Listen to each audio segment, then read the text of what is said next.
एक कौन सी सब्जी होती है जो पितृपक्ष में ब्राह्मण को भोजन कराते समय नहीं बनाई जाती? एक तो कुमड़ा, दूसरा पत्ता गोभी, जो बंद गोभी होती है ना, वो बंद गोभी जो होती है ना पत्ता पत्ता वाली, उसकी भी सब्जी पितरों के ब्राह्मण अगर भोजन करता है तो उसमें नहीं बनाई जाती। एक कुमड़ा, ये जो पेठा बनता है ना कुमड़ा का, ये भी श्राद्ध पक्ष में नहीं खिलाया जाता। महाराज बुरा कोला पेड़ा बोलते, क्या बोलते हैं उसको,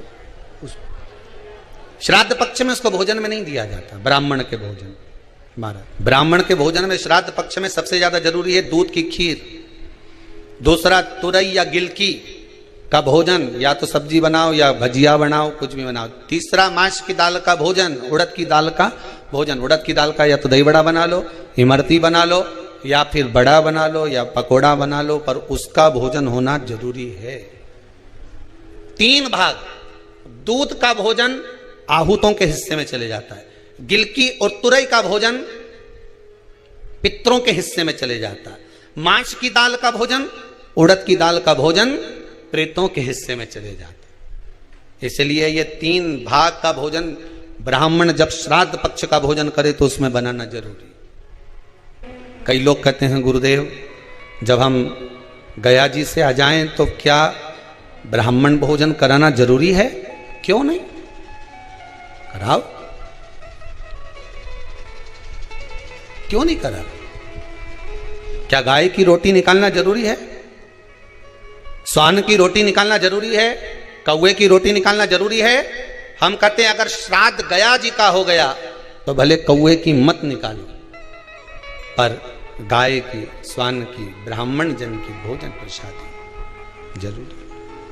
देखिए जब ज्यादा घर में पितृदोष हो ना, ऐसा लगे कि पितृदोष बहुत ज्यादा है, 1 रुपये कमा रहे हैं, 1.25 रुपये खर्च हो रहा है, हाथ में पैसा नहीं टिक रहा, दुकान 4 दिन अच्छी चल रही है, फिर व्यापार डाउन हो जाता है, कोई पैसा लेकर भग गया, नहीं दे रहा, कहीं कर्जा मात्रा बढ़ गई है, ये पितृदोष के लक्षण है कुछ। इसमें आपके घर में जो भी रुद्राक्ष पड़ा हो, जो भी रुद्राक्ष रखा हो, क्योंकि संभाल के तो आप रखते नहीं, पटक देते हो यहां वहां, जो भी रुद्राक्ष आपके घर में रखा हुआ, एक पानी के पात्र में उस रुद्राक्ष को डाल दीजिए, उसमें 1 चावल का दाना डाल दीजिए। महाराज परिंदा जहां होता है, मटका, हंडा या रसोई घर में आपका जो पानी भरने का स्थान होता है, जिसको आरो वारो क्या क्या लगा के रखते हो, उसी के कहीं पास में उस कलश को रख दीजिए, ऊपर से उसको ढक दीजिए।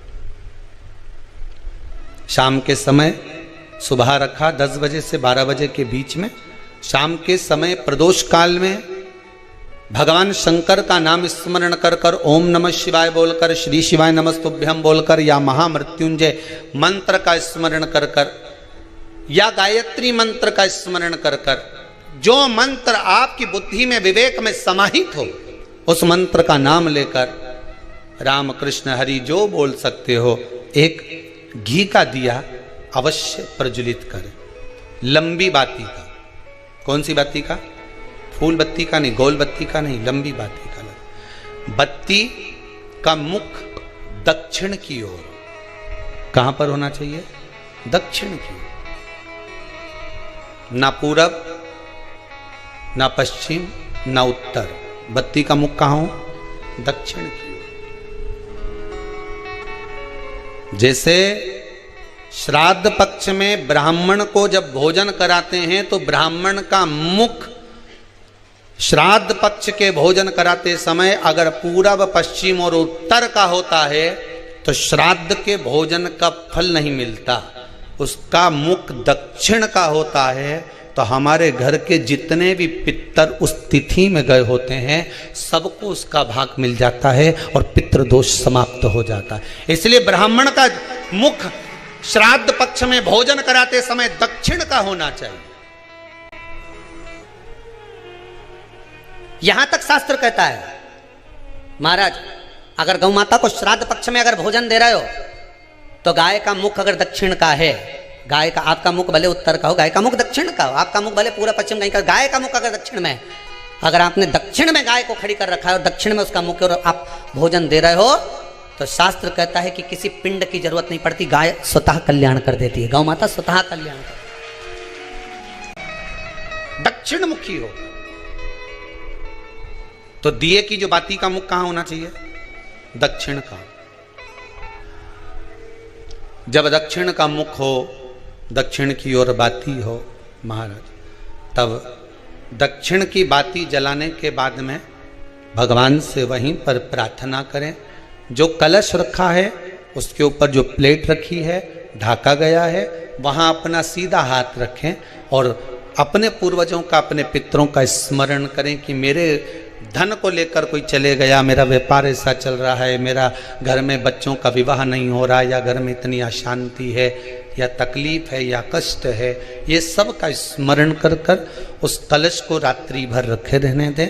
सुबह स्नान आदि करने के बाद फिर एक घी का दिया दक्षिण की ओर लगाकर सुबह 10 बजे से 12 बजे के बीच में उस जल को शिव जी को समर्पित कर कर आ जाएं और वो रुद्राक्ष लेकर वापिस सजाएं। महाराज वापिस सजाइए, उस रुद्राक्ष को अपने घर में रख दीजिए।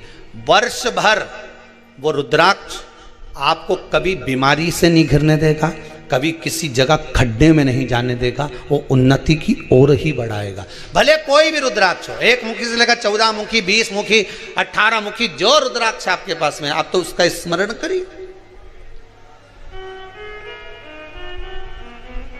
आप उसका